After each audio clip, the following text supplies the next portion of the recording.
کہ جب بندہ کوئی لقمہ لیتا ہے تو وہ لقمہ اللہ سے پوچھتا ہے، اللہ اس کے لیے بیماری بن جاؤں یا شفا بن جاؤں؟ تو اگر اللہ کا امر ہوتا ہے تو وہ لقمہ، وہ گھونٹ، وہ دانہ شفا بن جاتا ہے، اور اگر اللہ کا امر نہیں ہوتا تو وہ بیماری بن جاتا ہے۔ گھر میں ایک ہی کھانا سب نے کھایا، ایک بیمار ہوا باقی بیمار نہیں ہوئے، کہنے والوں نے کہا فلاں کھانا کھایا تھا بیمار ہو گیا، تو اگر کھانے میں بیماری تھی تو سب کو ہونی تھی۔ اس کو امر ہوا تھا کہ اس کو یہ بیماری ہو جائے، اوپر سے عرش سے فیصلہ ہوا تھا۔ پھر یہاں تک ہے کہ یا اللہ یہ لقمہ پوچھتا ہے میں سانس کی نالی میں جاؤں یا غذا کی نالی میں جاؤں، اور اگر وہ سانس کی نالی میں چلا جاتا ہے وہی سانس انسان کو اٹک کے موت کا ذریعہ بن جاتا ہے۔ یہ لقمے، یہ دانہ، یہ پانی، یہ اللہ کا امر مانگتا ہے اور اللہ کے امر سے چلتا ہے۔ اگر ہم اس لقمے کو، ایک ایک لقمے کو اللہ کا نام اور اللہ کا کلام دے دیں، یہ لقمہ زندگی، صحت، راحت، رحمت اور عافیت بن جاتا ہے۔ ایک عمل کی مشق میں چاہتا ہوں کہ ہم کریں، میں روز ایک مشق دے رہا ہوں، زندگی اسی کا نام ہے۔ زندگی میں اگر موتی پروتے چلے جائیں اور اپنی زندگی میں اپنے آپ کو خیر کے کاموں میں مشغول کرتے چلے جائیں، اللہ وہ وقت جو یہاں لگنا ہے وہ یہاں لگوا دے گا۔ وہ وقت پھر ہسپتالوں میں، کچہریوں میں اور ایسی جگہوں میں جہاں مصیبتیں، تکلیفیں، پریشانیاں، ناکامیاں، الجھنیں ہیں، اللہ وہ وقت وہاں نہیں لگوائے گا۔ ایک چیز جو میرا پرانا عمل ہے جو میں آپ سے عرض کر رہا ہوں، کھانے کے دوران 7 بار سورۃ فاتحہ، بڑی مشکل سے مجھے ملا، اس کے لیے مجھے کتنے جتن کرنے پڑے۔ جس بندے کے پاس یہ عمل تھا وہ دیتا نہیں تھا۔ کیا کیا، 2020 کے رمضان میں جب میں حویلی میں تھا تو اس کی ریکارڈنگ ہے جو میں نے تھوڑی تھوڑی اس کی بیان کی ہے کہ اس کے لیے مجھے کیا کیا دھکے کھانے پڑے، ٹھوکریں کھانی پڑی۔ میں نے ایک دانشور کا ایک قول پڑھا تھا، مجھے بڑا اچھا لگا۔ اس نے کہا کہ جو بندہ کوئی چیز دھکے کھا کے، ٹھوکریں کھا کے حاصل کرتا ہے اور جب عروج تک پہنچتا ہے تو اس کے سامنے 2 راستے ہیں۔ اس معاشرے نے میرے ساتھ مجھے ٹھوکریں ماری تھیں، لہٰذا ان کو ٹھوکریں مارو، اور ایک راستہ یہ ہے کہ انہوں نے مجھے ٹھوکریں ماری تھیں، میں انہیں ٹھوکریں نہ ماروں۔ 2 راستے ہوتے ہیں۔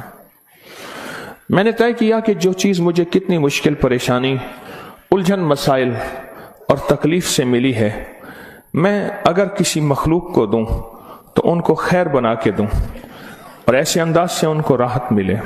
کوشش ہے، دعوت تو نہیں کر سکتا۔ یہ سورۃ فاتحہ 7 بار کھانے کے دوران، 7 بار کھانے کے دوران اگر ہم پڑھنا شروع کر دیں، جتنی دیر کھانا کھاتے ہیں 7 بار کھانے کے دوران، اب آپ ایسا کریں، سورۃ فاتحہ پڑھیں، پہلے بسم اللہ پڑھیں، پھر سورۃ فاتحہ پڑھیں اور ٹائم نوٹ کریں۔ بسم اللہ الرحمن الرحیم، الحمدللہ۔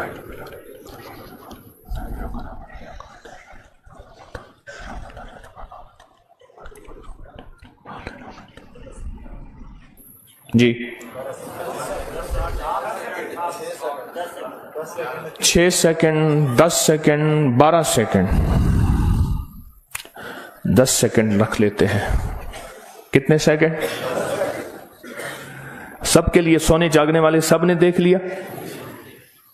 ہاں بھائی بتا دیں، سونے جاگنے والے سب نے دیکھ لیا؟ یہ جاگنے والوں نے بتایا، سونے والے اب بتائیں گے، پہلے یہ بتا دیں۔ ہاں جی 10 سیکنڈ، 7 دفعہ سے مراد 70 سیکنڈ، اور 1 منٹ میں کتنے سیکنڈ ہوتے ہیں؟ اب سوچ لیں، 1 منٹ کا عمل ہے، اور ہم دسترخوان پہ کتنا وقت گزارتے ہیں وہ آپ کو علم میں ہے۔ 1 منٹ کا عمل، زمین 7، آسمان 7، 7 زمین اور 7 آسمان کی خیریں آپ کے لقمے میں سمٹ جائیں۔ اللہ اکبر۔ وہ خیریں کیا ہیں؟ فرمایا جب مرغ بانگ دیتا ہے تو اس وقت عرش کے کوئی خیر کے دروازے کھلتے دیکھتا ہے۔ اور جب گدھا اور کتا آواز نکالتا ہے کوئی ایسا عذاب کا دروازہ ہے جو اس کو دکھائی دیتا ہے، ہمیں دکھائی نہیں دیتا۔ جانوروں کو وہ چیزیں نظر آ جاتی ہیں جو ہمیں نظر نہیں آتی، جانوروں کو وہ چیزیں نظر آ جاتی ہیں۔ پھر اس لقمے کو چھیننے کے لیے مخلوقات، حیرت انگیز مخلوقات ہیں۔ ایک صاحب مجھ سے کہنے لگے میں نے بہت عرصہ آپ کا وظیفہ پڑھا، یا علیم علمنی، یا خبیر یا وہاب حبلی من اسرار الدنیا والآخرہ۔ کہا کہ میں نے رات کو ایک تسبیح گڑ گڑا کے پڑھی، اللہ کائنات کے راز کھول میرے سامنے، اللہ کچھ اپنے پردے دکھا، اللہ کوئی ایسی زندگی کا نظام دکھا جو بظاہر اوجھل ہے، ہر آنکھ نہیں دیکھ سکتی۔ اللہ چاہے جن سامنے رکھ دے، اللہ نے جنات کو پردوں میں رکھ دیا، فرشتوں کو پردے میں رکھ دیا، اللہ نے جنت کو پردے میں رکھ دیا، اللہ نے جہنم کو پردے میں رکھ دیا، اللہ نے یہ سارا نظام پردے میں رکھ دیا ہے۔ تو اللہ جل شانہ کے سامنے یہ سارا نظام اللہ نے پردے میں، تو وہ کہتے ہیں میرے سامنے ایک چیز کھلی، مجھے اس نے بہت ساری باتیں بتائیں، بہت ساری باتیں بتائیں۔ ایک بات یہ بتائی کہ جب آپ لقمہ توڑتے ہیں تو اس لقمے کو لینے کے لیے ایسی ایسی انوکھی مخلوق جھپٹتی ہے کہ آپ کے ہاتھ سے لقمہ چھین لے، یا پھر اگر وہ لقمہ آپ کے ہاتھ سے نہیں چھین سکتی، وہ کوئی زہر ڈالے، تھوک کی شکل میں، پیشاب کی شکل میں، گندگی کی شکل میں۔ اگر اس لقمے پہ اللہ کا نام ہوتا ہے، اس کا یہ وار بھی خطا جاتا ہے اور وہ یہ بھی نہیں کر سکتے۔ اور مجھ سے کہنے لگے یہ جو سورۃ فاتحہ کا عمل ہے، کہا یہ سورۃ فاتحہ کا عمل نہیں ہے، یہ فاتحین کا عمل ہے۔ فاتحین جنہوں نے کائنات کو فتح کیا، جنہوں نے روح کی دنیا کے فاتح بن گئے، کہا یہ فاتحین کا عمل ہے۔ اور یہ فاتحین کا عمل اتنا طاقتور ہے، اتنا طاقتور ہے کہ یہ ایسی مخلوق جو ہماری زندگی، ہماری روحوں، ہمارے جسم، ہمارے کلیجے، جگر، گردے اور جسم کے ایک ایک حصے کے لیے ہماری دشمن ہے، کہا کہ ان کو یہ شکست دے دیتی ہے، یہ شکست دے دیتی ہے۔ بیماریاں کتنی بڑھ رہی ہیں، اب سے پہلے نہ اتنے ڈاکٹر تھے، نہ اتنے میڈیکل سٹور تھے، نہ اتنی دوائیں تھیں، نہ اتنے ہسپتال تھے۔ زندگی میں بیماریاں بڑھتی چلی جا رہی ہیں، اور بیماریاں اور بڑھتی جا رہی ہیں، حد سے زیادہ بڑھتی جا رہی ہیں۔ آخر کیوں؟ اس کو سوچنے کی ضرورت ہے کہ بیماریاں کیوں بڑھ رہی ہیں۔ اور اس سے پہلے احتیاط نہیں تھی کسی کو، یہ جراثیم ہے، اس پہ ہاتھ دھونا ہے، اس پہ یہ سینیٹائزر ہے، یہ فلاں چیز، کوئی خبر نہیں تھی، پر بیماریاں نہیں تھیں، بیماریاں نہیں تھیں۔ اس کی وجہ تھی کہ اللہ کے کلام اور نام کی کثرت تھی، اللہ کے نام زبانوں پہ عام تھا، سادہ لوگ تھے لیکن اللہ کے نام کو لینا جانتے تھے، اللہ کے نام کی محبت ان کے دلوں میں تھی، بیماریاں نہیں تھیں، دکھ نہیں تھے۔ اچھا، پھر یہ لقمہ کھا کے دل میں جا کے کیا اثر کرے گا؟ جس پہ اللہ کا نام نہیں، نفرتوں کا ذریعہ بنے گا، گناہوں کا ذریعہ بنے گا، اور یہ لقمہ جا کے روحانی بیماریوں کا ذریعہ بنے گا، جسمانی بیماری اور جسمانی روگوں کا ذریعہ بنے گا۔ اس لقمے کو محفوظ کرنا ہے۔ لقمہ مل گیا ہے، لقمہ مل گیا ہے، اب اس ملے لقمے کو نوری لقمہ کیسے بنانا ہے؟ اگر نوری لقمہ بنانا ہے تو اپنے کھانے کے دوران پہلے بسم اللہ پڑھ لیا آپ نے، کھانے کے دوران 7 بار سورۃ فاتحہ کی مشق کریں۔ یہ مشق سے ہوگا، بھول جائے گا، شیطان ایسا بھلائے گا کہ بندہ کھانے کے بعد آدھے دن کے بعد پتہ چلے گا کہ میں نے کھانا کھایا اور 7 بار سورۃ فاتحہ نہیں پڑھی، آدھے دن کے بعد پڑھ لیں، قضا کر لیں، عمل کی قضا کریں، پھر عمل کی قضا کریں، پھر قضا کریں۔ ایک وقت آئے گا یہ شیطان کہے گا کہ یہ مانتا تو ہے نہیں۔ ایک بابا جی تھے، گھر سے نکلے نماز کے لیے کیچڑ تھی، پھسلے، گر گئے، کپڑے خراب ہوئے، پھر گئے، کپڑے بدلے، پھر آئے، پھر گرے، پھر گئے، پھر گرے، پھر گئے۔ اب جو گرنے لگے، ایک صاحب نے سہارا دیا، بسم اللہ بسم اللہ، مسجد تک پہنچایا۔ انہوں نے کہا تم کون ہو؟ کہا میں شیطان ہوں۔ تم شیطان اور مجھے سہارا دے؟ یہ کیوں؟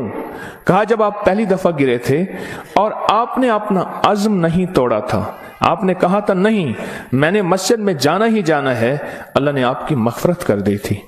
جب دوسری دفعہ گرے اور عزم نہیں توڑا، اللہ نے آپ کے گھر والوں کی مغفرت کر دی تھی۔ جب تیسری دفعہ توڑا یعنی گرے اور عزم نہیں توڑا، اللہ نے پڑوس کی مغفرت کی تھی۔ اب میں نے کہا اگر چوتھی دفعہ گرتا ہے کہیں اور فیصلہ نہ ہو جائے، اس کو یہیں سنبھال لو، اس کو یہیں سنبھال لو، بھلا دے گا، پتہ ہی نہیں چلے گا۔ قضا کریں، پھر قضا کریں، پھر قضا کریں۔ مجھے ایک صاحب نے عجیب بات کہی کہ میں 2 چیزوں کی زندگی میں قضا کر رہا ہوں، ایک مال کی، ایک کھانے کی۔ وہ کیسے؟